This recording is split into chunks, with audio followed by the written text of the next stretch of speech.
డిఎస్సీలో అక్రమాలు జరిగాయంటూ కోర్టుకు వెళ్లిన వైసీపీకి మొట్టికాయలు పడినా ఇంకా వారి బుద్ధి మారలేదని సీఎం చంద్రబాబు విమర్శించారు. ఏడాది గడిచిన తర్వాత అక్రమాలు జరిగాయంటూ గగ్గోలు పెడుతున్నారని మండిపడ్డారు. ప్రజలకు ఇబ్బందులు కలిగేలా రోడ్లపై ధర్నాలు చేస్తున్నారని మండిపడ్డారు. ఆందోళనల్లో జెన్జీ పాల్గొంటున్నారన్న వైసీపీ నేతల విమర్శలను తిప్పికొట్టిన చంద్రబాబు నిరసనలు చేస్తున్న వాళ్లు గొడ్డలి పార్టీ నేతలేనని ధ్వజమెత్తారు. డిఎస్సి నేను మొదటి సంతకం పెట్టాను. 16,000 ఉద్యోగాలు, ₹1 అవినీతి లేకుండా మీకు రిక్రూట్ చేసే బాధ్యత నేను తీసుకుంటానని చాలా స్పష్టంగా హామీ ఇచ్చాను. 300 పైన కేసులు వేశారు.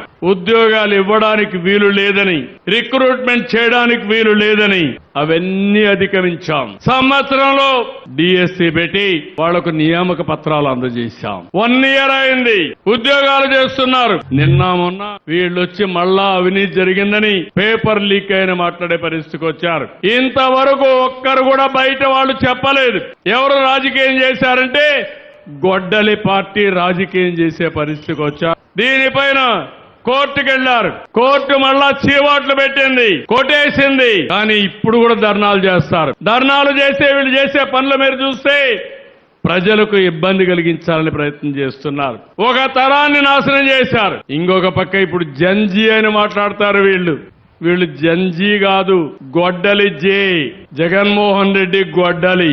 నేను ఒకటే చెప్తున్నా, మీరు చేసే అరాచకాల్ని ఎట్టి పరిస్థితుల్లో ఉపేక్షించే సమస్య లేదు.